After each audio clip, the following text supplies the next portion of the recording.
Saya jadi inget kata-kata Pak Ridwan Kamil ya tentang pendukung 02. Buktinya di VT ini ya, jelas-jelas capresnya itu berbicara secara kasar, temperamen, pendendam. Tapi buat para pendukungnya itu katanya katanya apa adanya orangnya. Katanya orangnya apa adanya, katanya orangnya tegas, katanya orangnya hebat, katanya sifatnya seperti itu karena dari militer, katanya gitu. Please deh, militer kita bisa ngambil contoh Pak SBY itu dari militer juga. Tapi apakah searogan itu? No, enggak. Pak SBY orangnya berkarisma ya, orangnya enggak marah-marah juga, enggak temperamen. Meskipun beliau itu dari militer gitu loh. jadi jadi kita bisa nilai apa yang dikatakan oleh Pak Ridwan Kamil itu sangat benar adanya gitu. Contohnya untuk acara, nah kita ngomongin acara pas di Universitas UGM kalau nggak salah ya.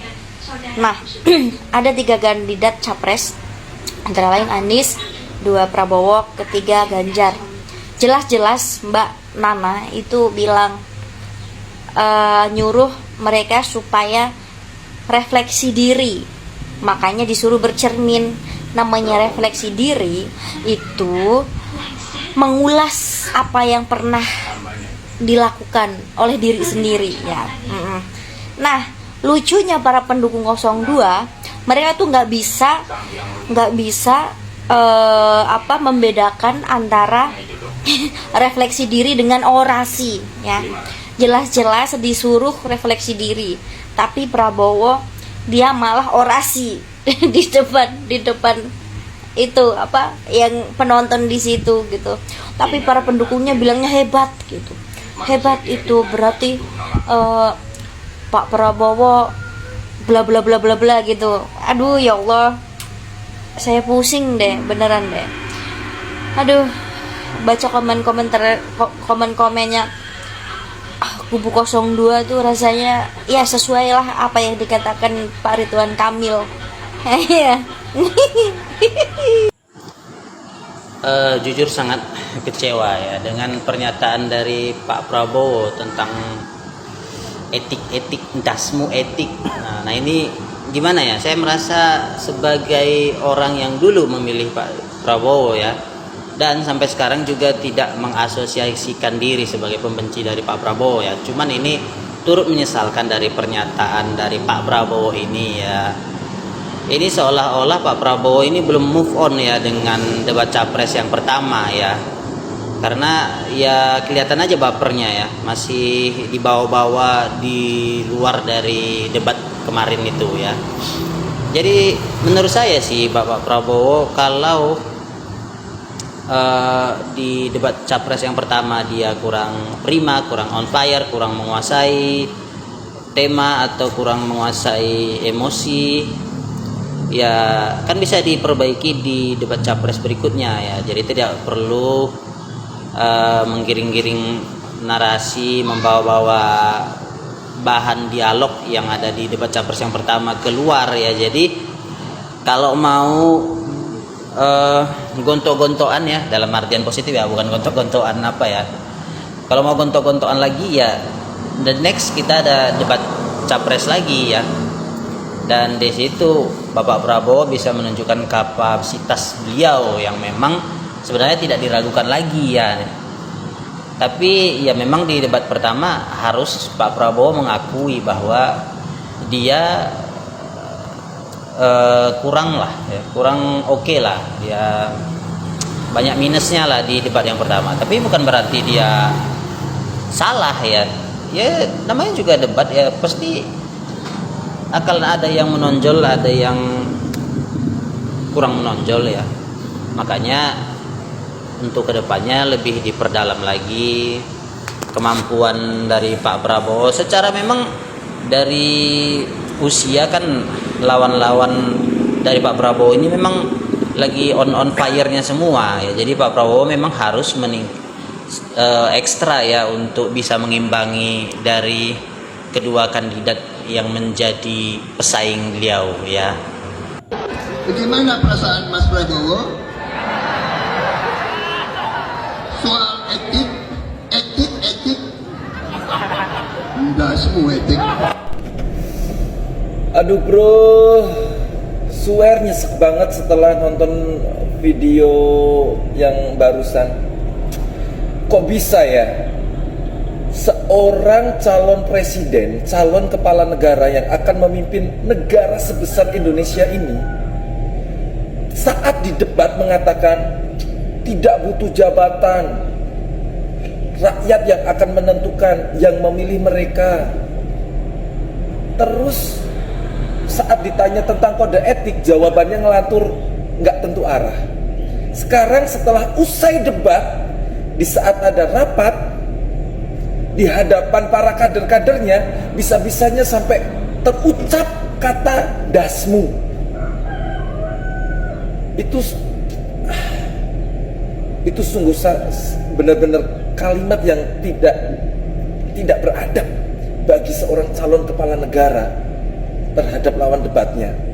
Benar-benar tidak beretika dan tidak beradab. Ayolah, kita butuh calon presiden yang benar-benar siap untuk mengurus bangsa ini, bukan hanya sekedar ini parah nih. Etik.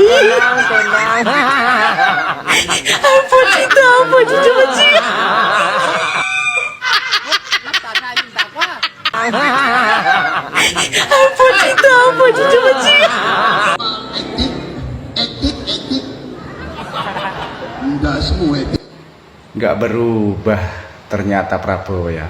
Dulu 2019 saat Pak Jokowi menyampaikan tentang pencapaian perekonomian yang sekitar 5 atau berapa persen, Prabowo juga mengatakan 5% dasmu itu. Sekarang diulangi lagi, etik dasmu itu. Saya pendukung Ganjar ya, tetapi saya melihat pertanyaan Bapak Anies Baswedan kepada Prabowo itu masih dalam kategori hal yang lumrah. Sebagai sama-sama rakyat ya, sama-sama anak bangsa, Anies Baswedan tanya kepada Prabowo Subianto bagaimana pendapat Bapak dan perasaan Bapak terkait keputusan MK yang melanggar etik. Kok malah dikatakan etik endasmu? Tinggal dijawab saja sih, apa perasaan Bapak, apa pendapat Pak Prabowo. Sampaikan saja, nggak perlu marah-marah. Toh faktanya keputusan MK terbukti si pemberi pemutus yang bernama Anwar Usman terbukti melakukan pelanggaran berat etik. Itu fakta loh. Iya kan? Lah kenapa ditanya tentang pendapatnya kok marah-marah? Menyebut ini serangan, itu serangan. Serangan-serangan dasmu itu pertanyaan, bukan serangan Prabowo. Toh faktanya memang benar keputusan MK itu ya, setelah pasca keputusan MK menciptakan kegaduhan di kalangan masyarakat, ada pro dan kontra. Iya kan? Ya oke, kami paham untuk kubu Prabowo Subianto beserta pendukungnya tidak akan kontra. Karena memang setelah pasca keputusan MK tersebut, Gibran yang tadinya tidak cukup syarat menjadi cukup syarat menjadi cawapres setelah MK diputuskan. Tidak akan mungkin Prabowo Subianto beserta pendukungnya atau koalisinya mau mengkritik keputusan MK. Iya kan? Karena itu suatu keuntungan, peruntungan buat kalian. Tetapi ketika ditanya bagaimana tentang pendapatnya, ya silahkan ditanggapi saja sih, dijawab bagaimana. Tidak perlu mengatakan etik dasmu itu. Calon pemimpin kok seperti ini?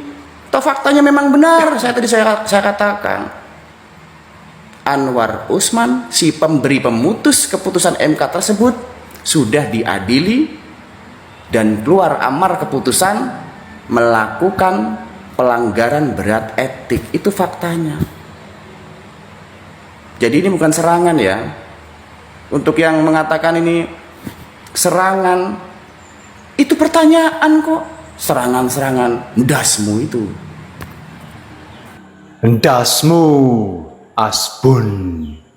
Berhubung saya adalah turunan Indonesia, yaitu Yogyakarta, dari ibu kandung saya bersyukur sejak kecil ibu kandung saya mengajar saya untuk tidak pernah dan tidak boleh menggunakan kata ndasmu kepada siapapun. Kepada teman, apalagi kepada orang tua, kepada orang yang saya kenal maupun yang tidak dikenal, meskipun orang itu melakukan kesalahan.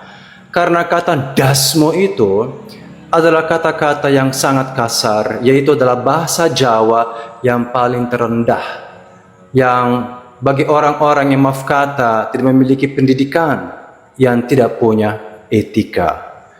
Dan ini dasmu itu artinya itu kepala.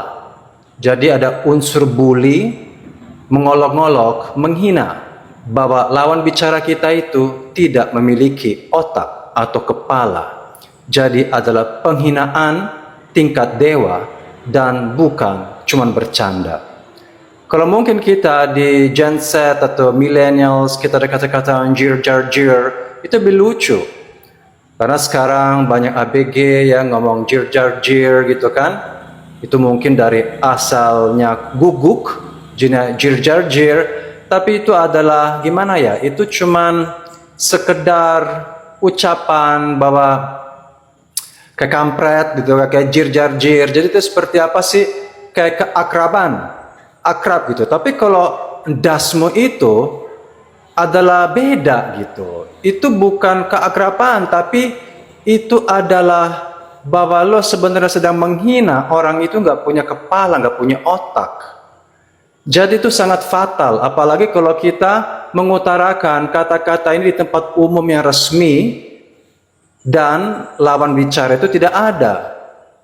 Itulah masalahnya. Saya tuh kadang-kala meskipun saya turunan Indonesia, Yogyakarta, saya itu nggak suka kadang-kala dengan orang Indonesia karena mereka itu nggak terus terang di depan muka saya. Kalau kamu nggak suka, ngomong saja langsung. Jangan kamu pencitraan, ya berusaha untuk jadi baik dan tidak mau melawan saya atau beretika baik, tapi di belakang kamu mengolok-olok saya, menghina saya, mengatakan bahwa saya itu nggak punya kepala, nggak punya otak. Nah itu seharusnya kita tidak boleh seperti itu Gen Z ya. Kita tidak boleh meniru siapapun. Orang tua yang mengajarkan kepada kita ya perilaku-perilaku yang tidak baik, kata-kata yang sangat kasar dan rendah. Itu saja menurut saya. Dan ya gimana ya sih ya, orang bertanya kok jawabannya dasmu, tapi nge-lag gitu. Sesudah berapa hari baru menjawab, harusnya langsung aja. Bagaimana Pak tentang etika? Dasmu, ya langsung aja. Kenapa harus nge-lag? Kayak di TikTok ini kan signalnya nggak ada, nge-lag 2-3 hari baru jawabnya di sana. Saya rasa itu tidak etis dan tidak baik.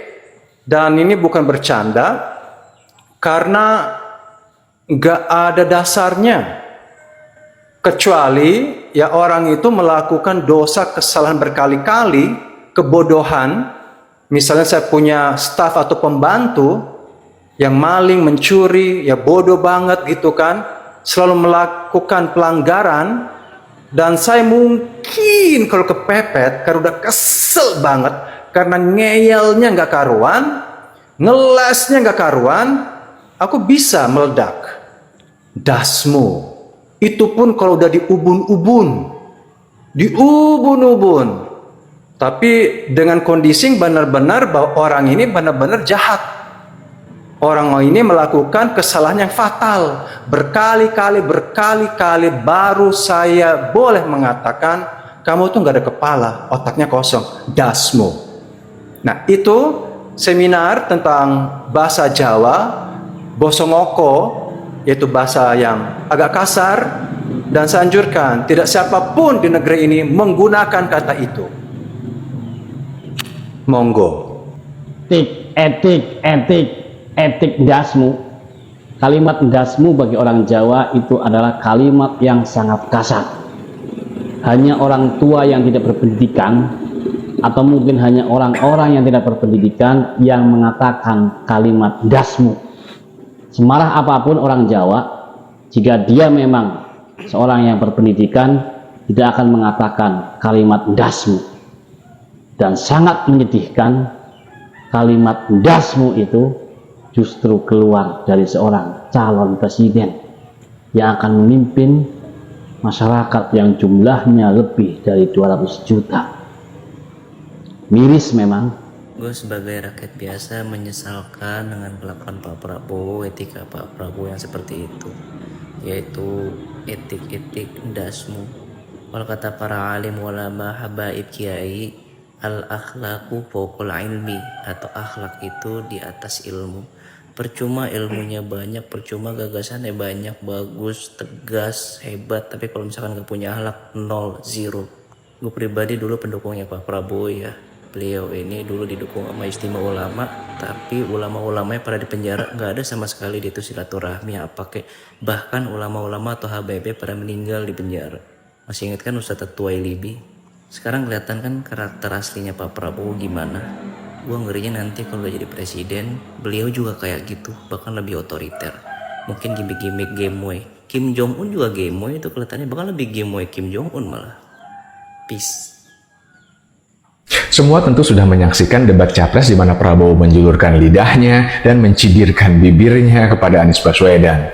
Nah, sekarang muncul lagi potongan video viral yang memperlihatkan Prabowo Subianto memberikan pernyataan etik ndasmu.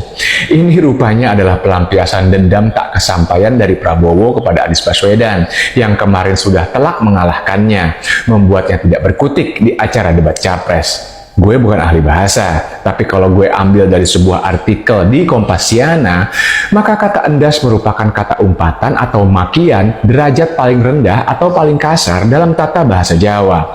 Bahkan kata endas yang artinya kepala, umumnya digunakan untuk hewan. Jadi apakah pantas ketika ada seorang calon presiden mengomentari calon presiden dari kubu lawannya dengan sebutan yang umum digunakan untuk hewan atau binatang?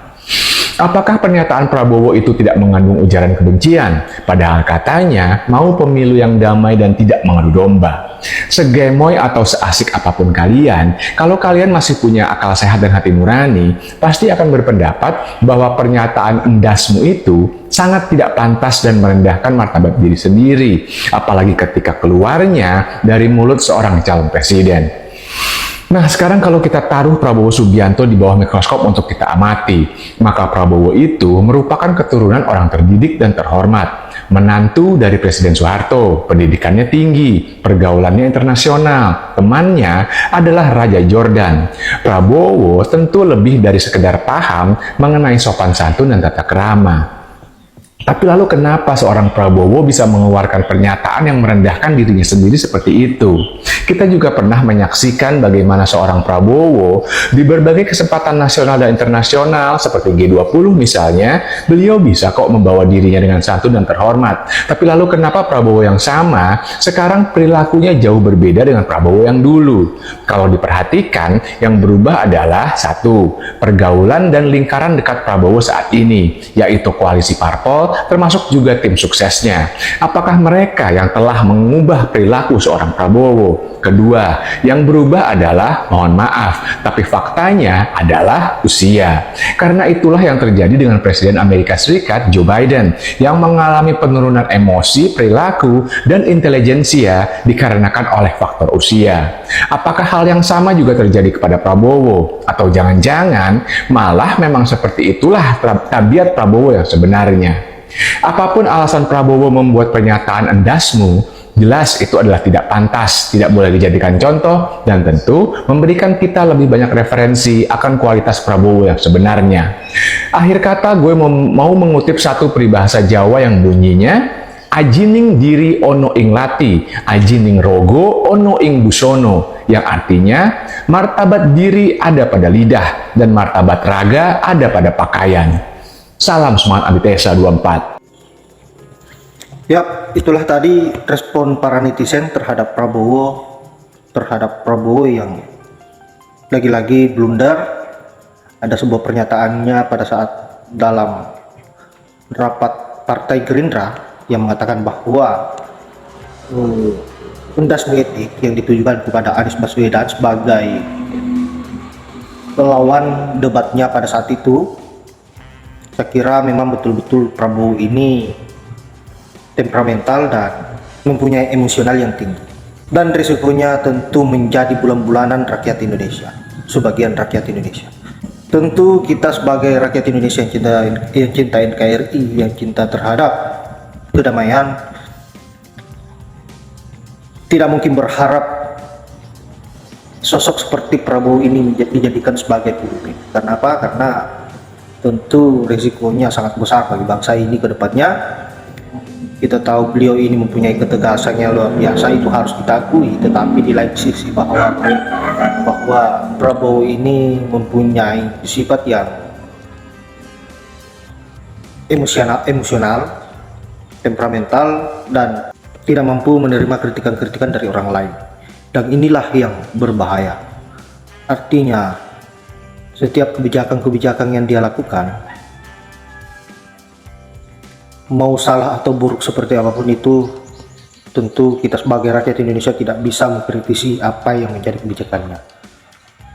Kalau kita mengkritisi apa yang menjadi kebijakannya, maka risikonya kalau bukan kita diculik, ya pasti di penjara.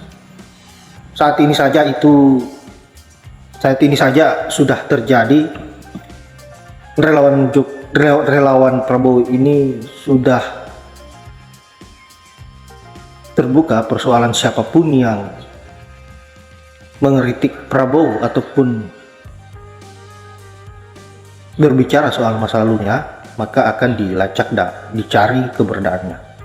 Saya kira kebebasan untuk berpendapat kepada seorang pemimpin tidak ada lagi kalau Prabowo yang akan terpilih. Maka dari itu saya mengajak sahabat-sahabat untuk bagaimana agar bisa memilih calon pemimpin yang betul-betul berpihak terhadap rakyat, peduli terhadap rakyat, bukan peduli terhadap perutnya dan kantongnya, dan fokus untuk memperkaya dirinya. Baiklah, saya kira hanya itu. Terima kasih buat sahabat-sahabat yang sudah menonton, dan saya akhiri dengan ucapan wallahul muwaffiq ila aqwamit thoriq. Assalamualaikum warahmatullahi wabarakatuh.